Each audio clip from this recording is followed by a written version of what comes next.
Donc de base, on était sur un projet de santé sexuelle avec la Maison pour tous Léo Lagrange. Et on avait fait un séjour à Barneville.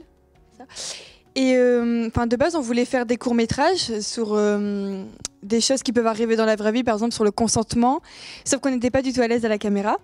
Et du coup, on a eu l'idée de faire une BD, d'où Paradoxe qui est avec nous. Dans cette BD, il y a plusieurs thèmes qu'on a voulu traiter, mais des thèmes assez larges, comme par exemple la contraception, le consentement, aussi la sexualisation du corps de la femme.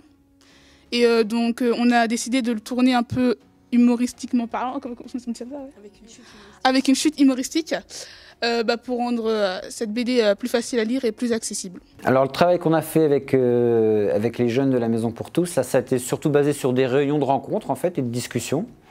Donc dans un premier temps, moi, ils m'ont donné toute leur base structurelle d'histoire, qui étaient souvent des débuts d'histoire plus que vraiment quelque chose de très construit. Mais à partir de ça, moi j'ai lu, et puis bon, j'ai gambergé un peu par rapport à ça, essayer de trouver un petit peu quels axes on pourrait prioriser sur tel sujet.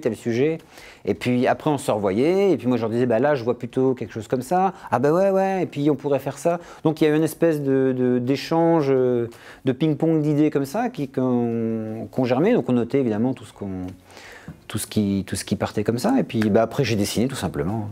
Moi j'écris très peu, en fait je dessine beaucoup, j'écris pas grand chose. Donc sur la base de leur histoire, je suis parti à faire des pages, et puis voilà quoi. Il nous a très vite compris, il a tout de suite compris ce qu'on voulait faire et comment on a voulu le tourner.